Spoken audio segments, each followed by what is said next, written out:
What if I told you there was once a king who stood up and challenged God himself? Yes, you heard that right. He gathered his army and said to the heavens, "Bring your army and I'll bring mine. Let's see who wins." This wasn't a myth. This actually happened. His name was Nimrod, one of the only kings in history said to have ruled the entire earth from east to west. But Nimrod wasn't just a ruler, he was an oppressor, drunk with power, convinced he was a god. So what did God do? He sent an angel, a messenger, to speak directly to him. The angel said, "Nimrod, you're not God. You oppress the weak, you deny the truth, and your power is a test from Allah. Turn back, worship God, follow the way of the prophet." But Nimrod laughed. He replied, "I am God, these people worship me. I rule the earth." The angel came back a second time. "Nimrod, repent, worship the one who gave you everything." But again, Nimrod refused. Then a third time, "Last chance, Nimrod, turn back." Still, arrogance consumed him. At that moment, the angel said, "Very well, gather your army and God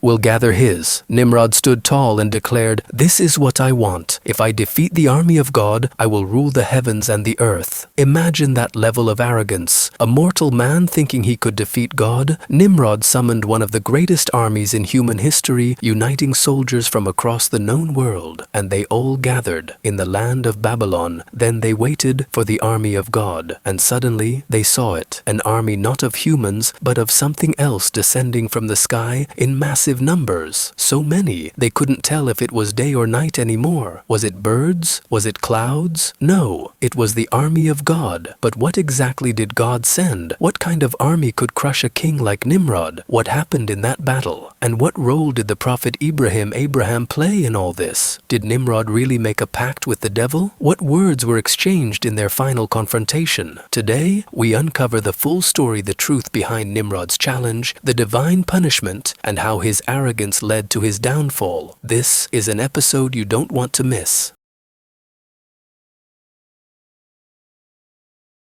Peace be upon you, my friends. Today, I'm going to take you on one of the wildest journeys ever told, a story I personally love, one that will blow your mind. So buckle up, keep your eyes open, and whatever you do, don't look away. This is the story of a man named Nimrod, the first man in history to rule the entire earth from the east to the west. He wasn't just a king, he was the first tyrant, the first man to ally with the devil, the first man to challenge God. And what did he want? Nothing. No peace, no progress, no meaning. He just wanted to rule everything. As soon as Nimrod got a taste of power, he started planning conquering, expanding, spreading fear. He built an empire so vast that it became the first kingdom in history to rule the entire earth, the Babylonian Empire. So powerful, people said the sun never set on Nimrod's land. He ruled for 400 years with fire and iron. Now you might be asking, how did that happen? Great, stay with me, because what's coming next you won't believe. One night, Nimrod was sitting in his palace surrounded by slaves, servants, women, and laughter. He was joking around, enjoying his kingdom, when suddenly a strange man dressed in black walked into the room. Wait, what? How did he get past the guards? How did he even get inside? Nimrod turned to him and said, "Who are you? How did you get in here?" And the man, he looked at Nimrod with zero fear, pure confidence, and even a little sarcasm. He said, "I walked right past your soldiers. They looked hilarious in their armor, standing so stiff like birds were nesting on their heads. They said they were protecting the great Nimrod, so I got curious.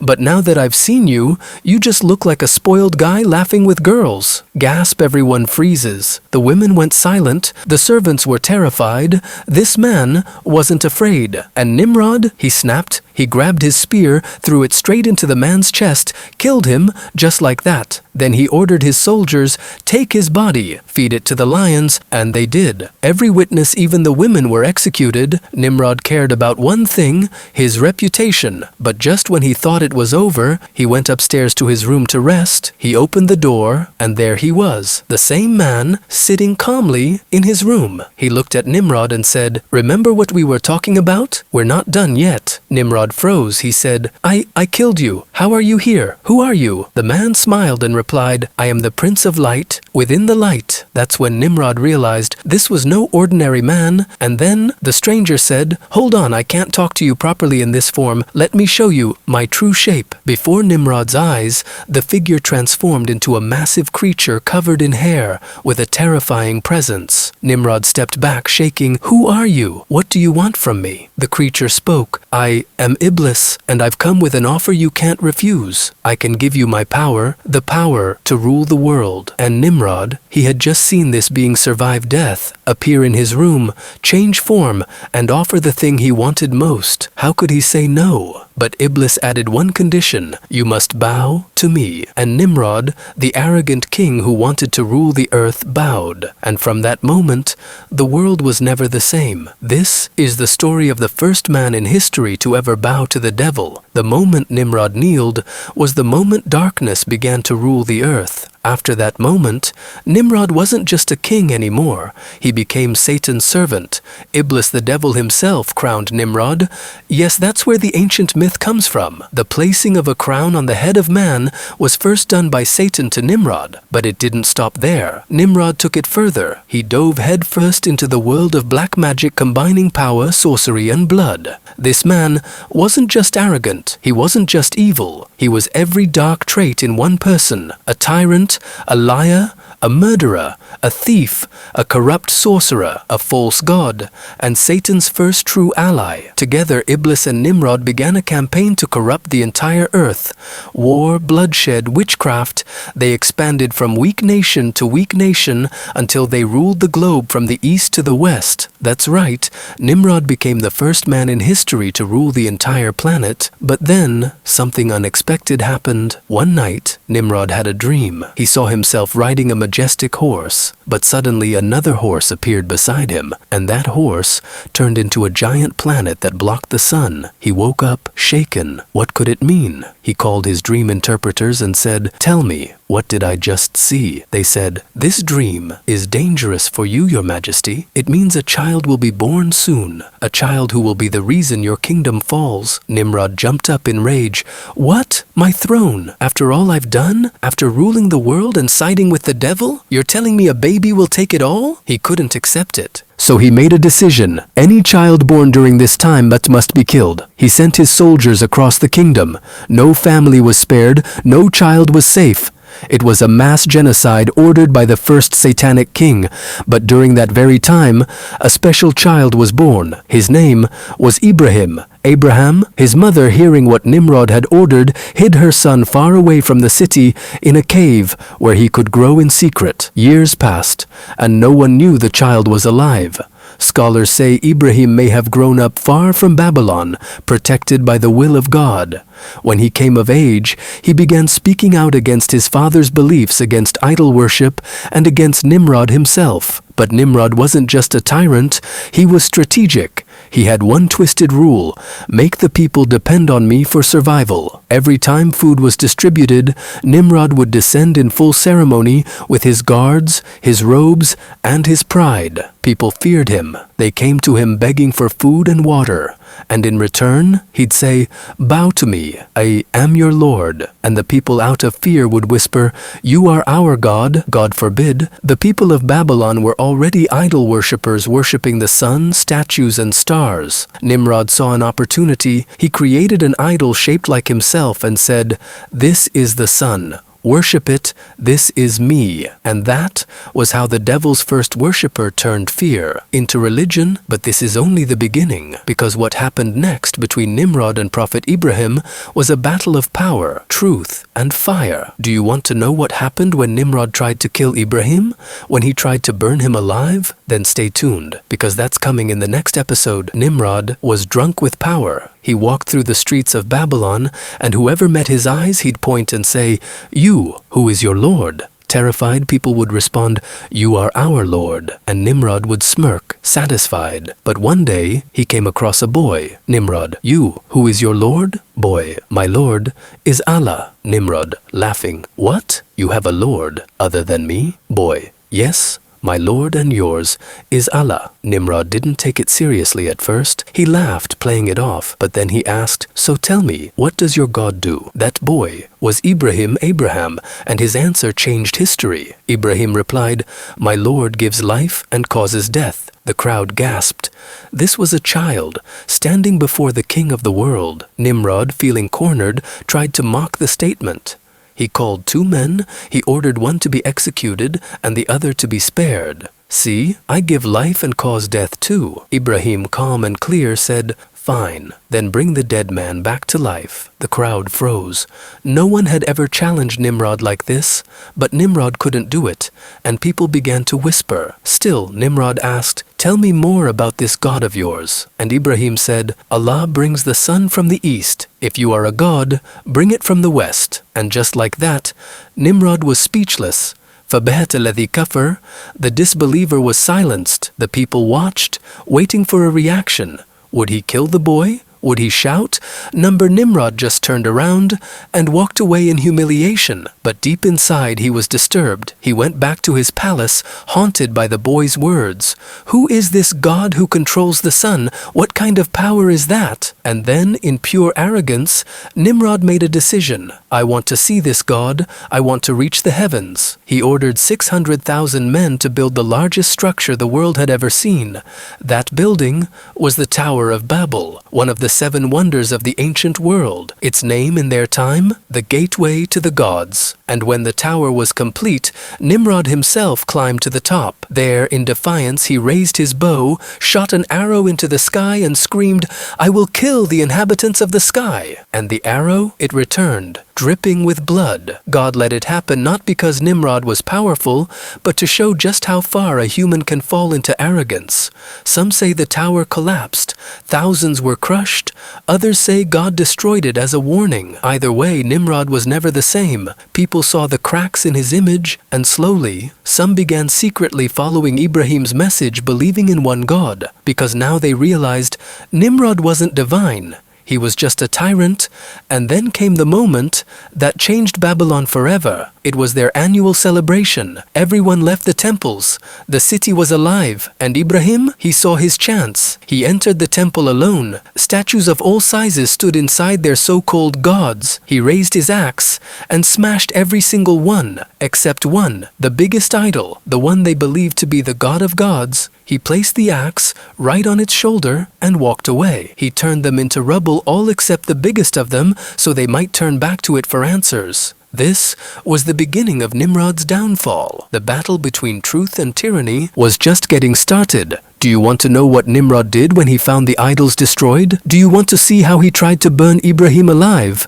And what happened next? Then you won't want to miss the next part. The people of Babylon returned from their grand celebration, but what they found shocked them to their core. The temple of their gods was destroyed, statues shattered, idols broken to pieces, except one, the largest one still standing tall, and at its feet, the very axe used to destroy the rest. Who did this? Who dared to attack our gods? Not one of them thought, why didn't our gods defend themselves? How could they let this happen? Their minds twisted the truth, and they all pointed in one direction. Ibrahim, the young man who always spoke out, the one who mocked the idols, called them powerless, and said they were nothing but stones. He wasn't at the celebration. It must have been him. They said, who has done this to our gods? Surely he is one of the wrongdoers. They said, we heard a youth talking about them. He is called Ibrahim. Nimrod hears of this. The moment he's been waiting for, he commands, bring Ibrahim, but don't bring him in secret. Bring him before all the people so everyone can witness what happens when you defy your gods. And so Ibrahim is brought forward. The entire city watches. He's just a young man, but his presence unshakable. Nimrod and the elite are waiting, and then the questioning begins. Did you do this to our gods, Ibrahim? Was it you who smashed them? The city holds its breath. Ibrahim looks them dead in the eyes and says with absolute confidence, no, the biggest one did it. Ask them if they can speak. People looked at each other. They looked at the big idol, then at the axe, then back at Ibrahim, and it hit them. He's right. How can these idols protect us if they can't even protect themselves? Their hearts wavered, their minds began to question, and for a brief moment, the truth became clear. You are the wrongdoers, some whispered among themselves, but then, as if a veil dropped again, they fell back into denial. They said, you know very well these idols can't speak. Ibrahim didn't flinch. He said, so why do you worship what can't speak, what can't help you or harm you? Silence. Shame on you, he said, and shame on what you worship besides Allah. Do you not understand? No one could respond, until one man, whether a random desert dweller or Nimrod himself, stepped forward and shouted, burn him alive, defend your gods if you are true believers. Why? Because the truth was too powerful. They couldn't argue with it, so they chose fire over reason. And some scholars say, the one who said burn him was swallowed by the earth and is still being punished to this day.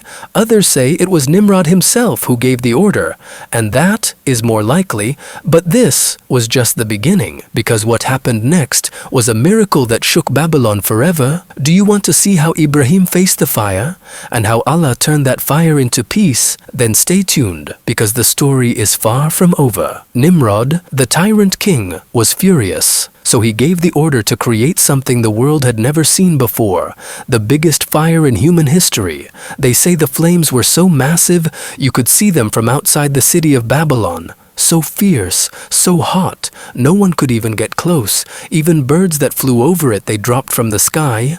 To throw Ibrahim into that fire, they built a catapult, yes, a literal war machine, just to launch him into the flames. They tied him up, carried him to the edge, and in front of a cheering crowd, they launched him into the heart of the fire. Cut to Nimrod, smiling smugly.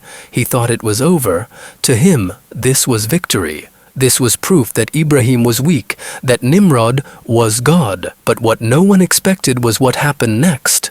As Ibrahim was flying through the air, he whispered, Hasbi Allahu wa ni'mal wakil. Allah is sufficient for me, and He is the best disposer of affairs. Not once, not twice, but 3 times. And then the command came from the heavens, O fire, be cool and safe for Ibrahim. The fire that could melt stone burned everything except him. Time-lapse days pass. The fire finally dies down. Soldiers come to collect the ashes. They dig through the remains, and there he is, standing, alive, untouched. How is he not burned? This was the greatest fire we've ever seen. And Nimrod, his pride shattered. Who is this God of Ibrahim? What power is this? He had seen proof. The same man he tried to kill was now stronger than ever, and the people, they saw it too. The idols couldn't protect themselves, but Ibrahim's God protected him from fire, and now people began converting. Quietly, secretly, because they still feared Nimrod, but Nimrod couldn't let it go. He grew even more arrogant, not just against Allah, but even against Satan himself. He turned to the devil and said, You told me no one would ever defeat me, that I'd be the greatest, that no one could disobey me, but now look, Ibrahim is stronger than both of us. Satan froze, shaken. He stammered, He's not a man, he's a demon, disguised as a human. But Nimrod wasn't buying it. A demon? Really?